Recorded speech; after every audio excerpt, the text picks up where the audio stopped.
Hey, 3 times the charm. This is the 3rd time I'm filming this because the first time the clip-on mic wasn't working at all because I hadn't turned it on or something like this. The second time around, there's a lot of interference because the receiver on the camera was actually sitting between this, which is Bluetooth, and a Bluetooth transmitter, which I needed for my in-ears.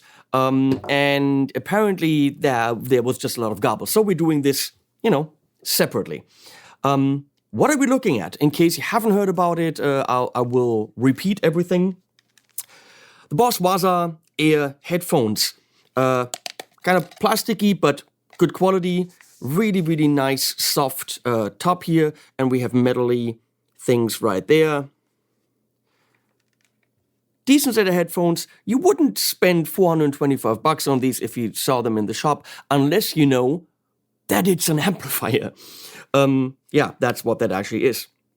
And they have a really, really comfortable fit, but you can still hear the world around you, which is nice. If your wife is yelling, dinner, then you can still go and have the dinner. Comes with this transmitter, which looks pretty much exactly like a Line 6 G10. And that gets turned on by this little clicky thing here. Both of them charge with USB. There's one cable included, no plug included. What I'm wondering is, which I haven't figured out, if you plug this in here, which you can, whether it can be charged at the same time. Not sure about that. I think this might actually be for a cable if you don't want to use this. So this goes on the right. And there are 2 buttons to switch up and down between the 6 presets, which is pretty nice. You just go click, click, click. And there's a very nice, sturdy, big pot right there for volume. On-off over here.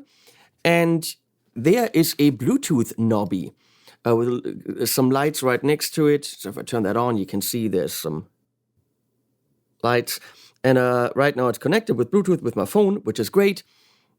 And you can actually push this up and down to change tracks on your phone and do, the general kind of Bluetoothy things. Hooking it up was relatively easy. Pushing it in long engages like the Bluetooth MIDI, which is what it needs to communicate with the app. And then there's Bluetooth audio. The one thing I haven't figured out is how to run both of them at the same time. I don't think it's possible. So if you're in, let's say, YouTube, that's what that thing is called.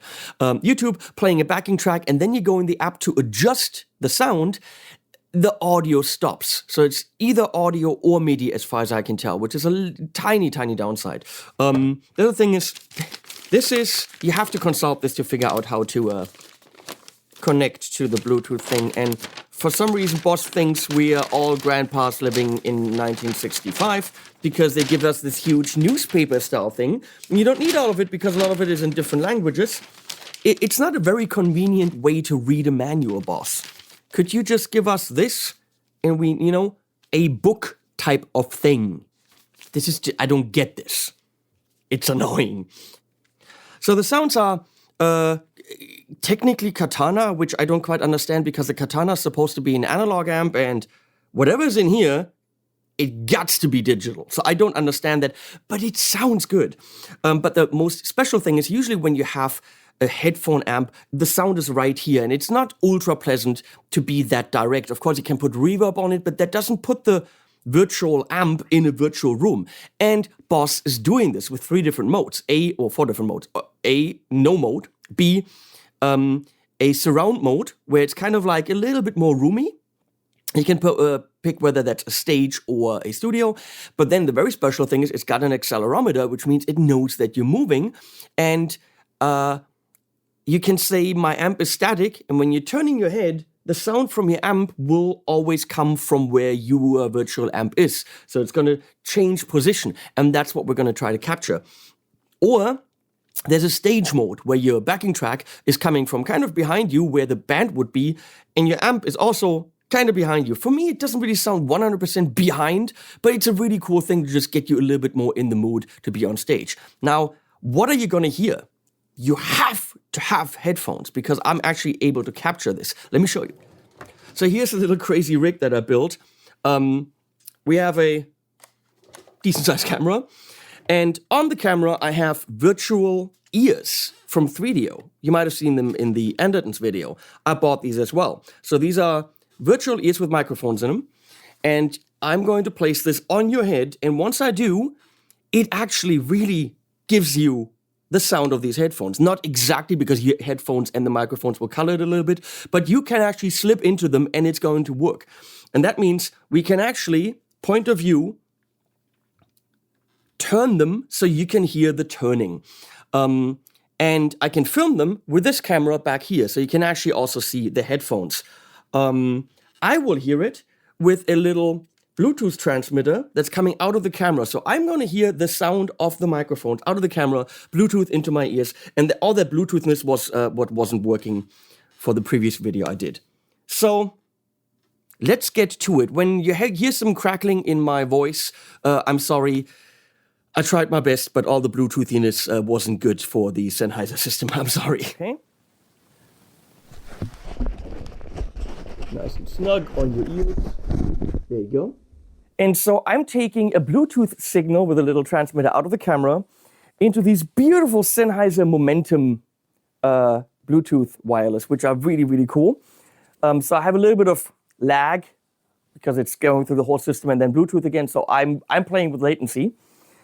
And now you should be able to beautifully hear me.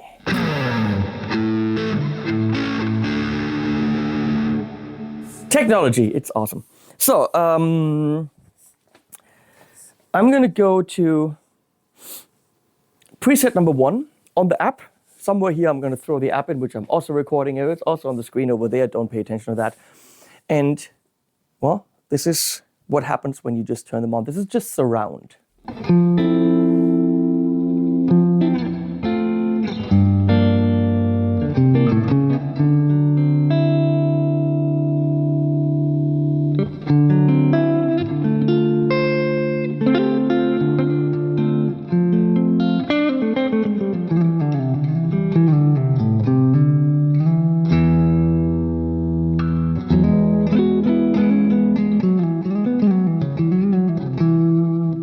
Absolutely gorgeous, clean sound. It's really, really nice. But if I turn that off, there's no surround happening, and now it's just like normal amplification headphones. Normal? How many are there?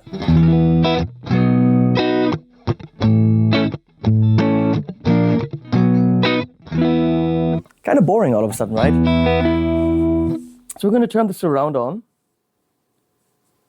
Going to go to studio and just do a little bit of ambient.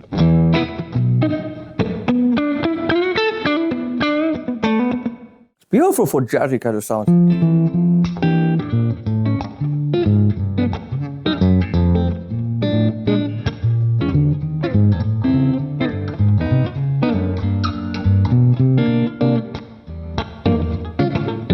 And so on. But you want to hear the cool thing, which is static.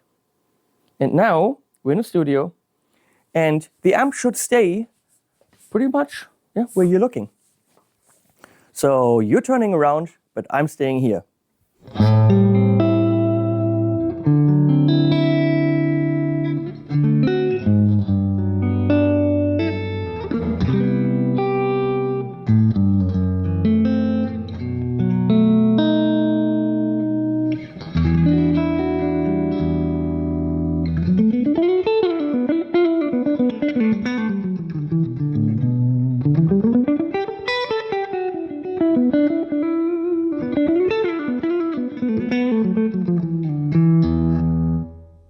Kind of cool, isn't it?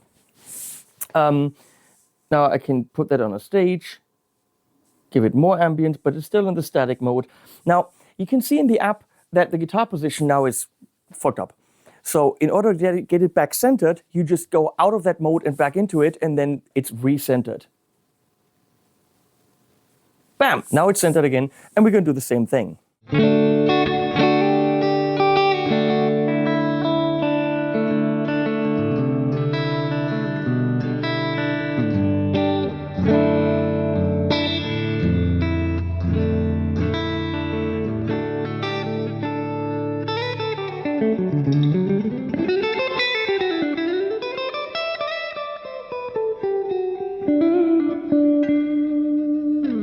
So, moving on, we're going to put you on a stage. Now you see that the guitar position is behind you, and there's also audio, and the audio coming in is placed in the same position.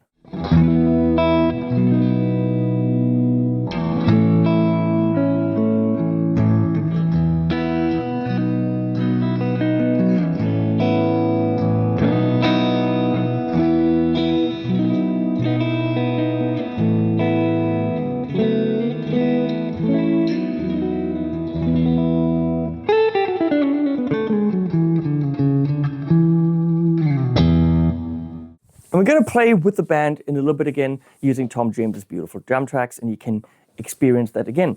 I'm going to go into static mode and go to the amps, where you can see that it's pretty much like a Katana 1 kind of a thing, I think.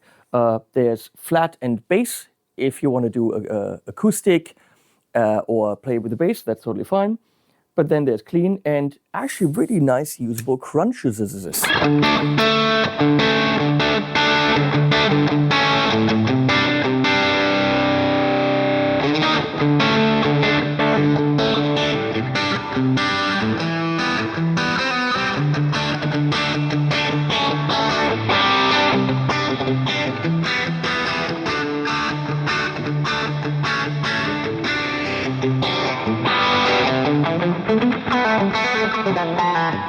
Very usable. Right now, of course, it's a little bit much on the ambience, so we'll dial that down.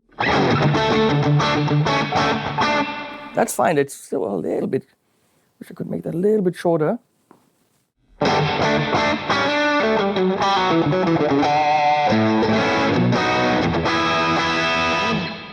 Moving on to the next amp, lead. Guess what? It's a lead sound.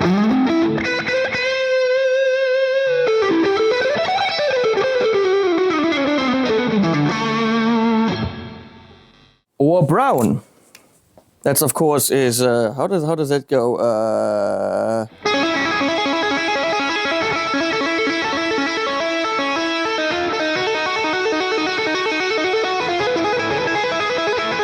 Something like that.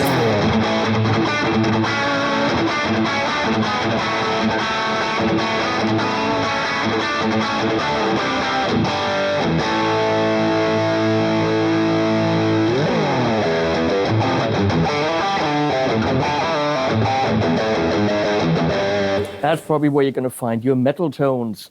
Let's go to crunch. And then there's effects, which you can turn off. There's 3 turn on. Oh, not like that. There's a delay right here. But of course, it can also be effect if you're on the right side.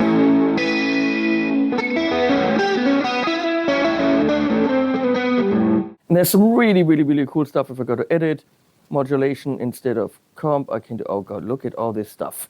There are so many different effects. It's ridiculous. It's a compressor, but delay, here we go. Instead of digital, I want that to be tape echo.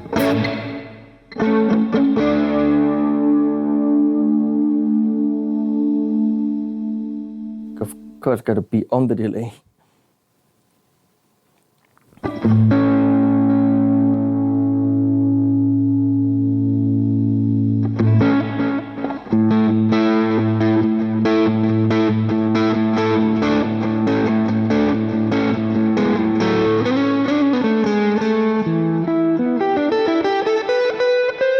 I really love the quality of the tones. That's actually the thing that matters the most, and it feels right in under my hands. And you can see you can change to different sounds that are kind of preset under those.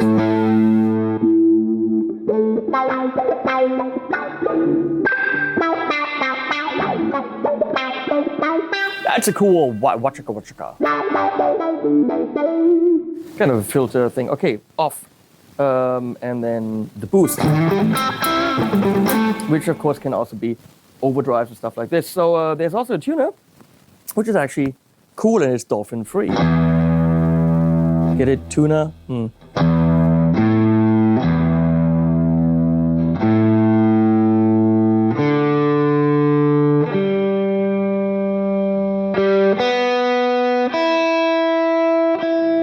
So in the system settings, you can go check the battery, standby settings, how long does it take to go in standby.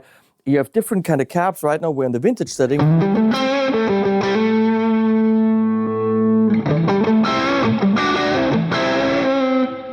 Or deep.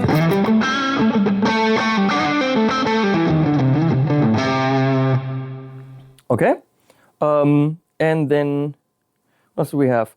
You can see the wireless connection, which is great, and so on and so on.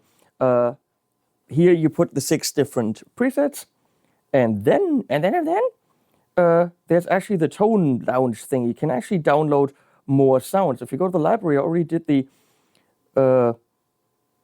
Soulful Clean. Here we go. Let's download that earlier.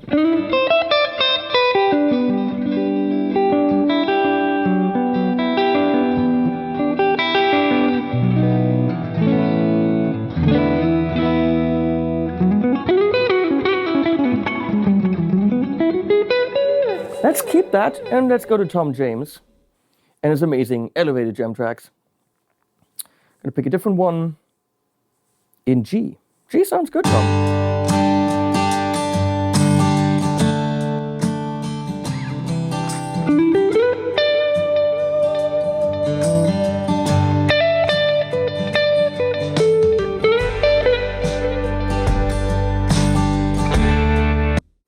See, now I want to go to the app just to check if I'm in stage mode, and the audio stops. That's the only thing that's kind of sad.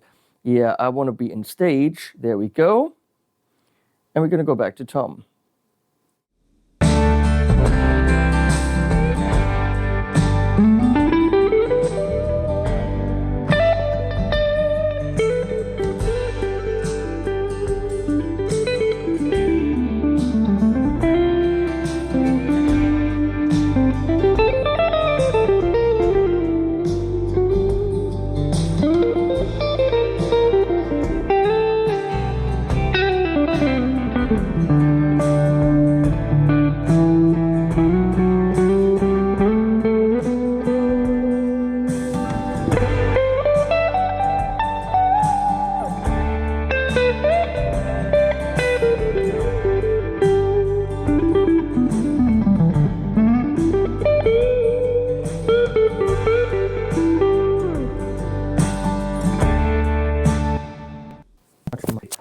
So let's take them off you.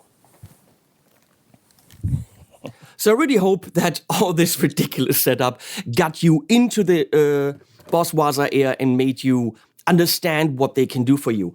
I think the sounds are great. They're the basics that you need. The cleans are really, really nice, and everything is nicely tweakable.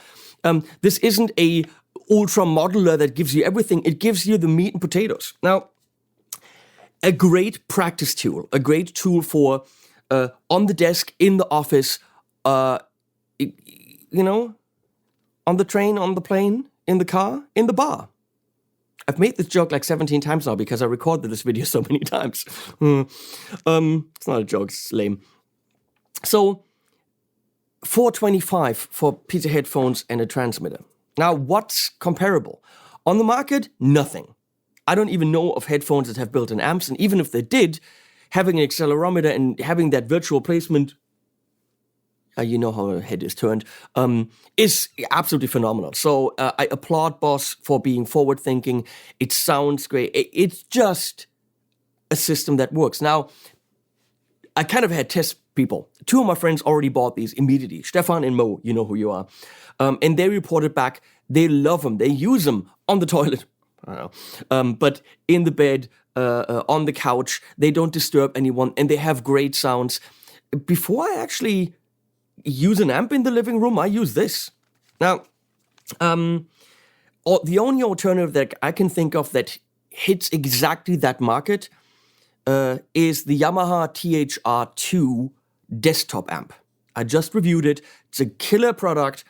The 30 is $479, so it's a little bit more. Plus, if you want to go wireless, you're going to have to spend $100 more for the Relay G10. So we're looking at, $150 more than this. Now the G10 has, not the G10, the THR 230 sounds great. It's also a Bluetooth speaker. Well, you can listen to, there's also Bluetooth headphones. It's an amp, it's not headphones. But the sounds are very similar.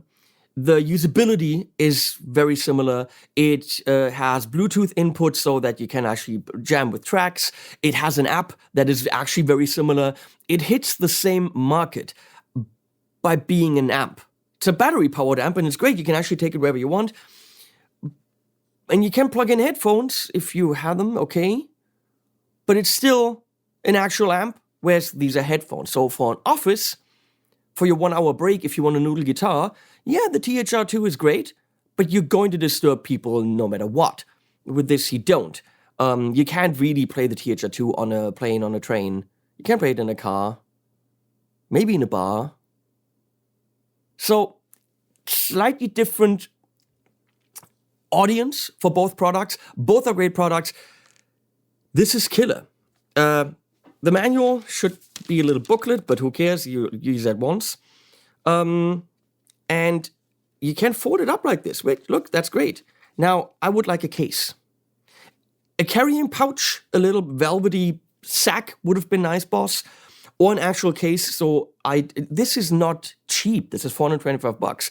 If I throw this in my gig bag or my guitar case or wherever, I would very much like a little plastic box. I don't think that's too much to ask for the price. Or just buy yourself a plastic box or a pouch. Well done, boss. This is a really cool original product. I hope that my video gave you some insight of what it can do. And I'm off to NAMM tomorrow morning. Thanks for everything. Oh, boss paid for this video. I totally forgot to say that. Well, I wrote it in the beginning. Thank you, boss, for paying for this video. Well, links below. Use them. And animals at the end.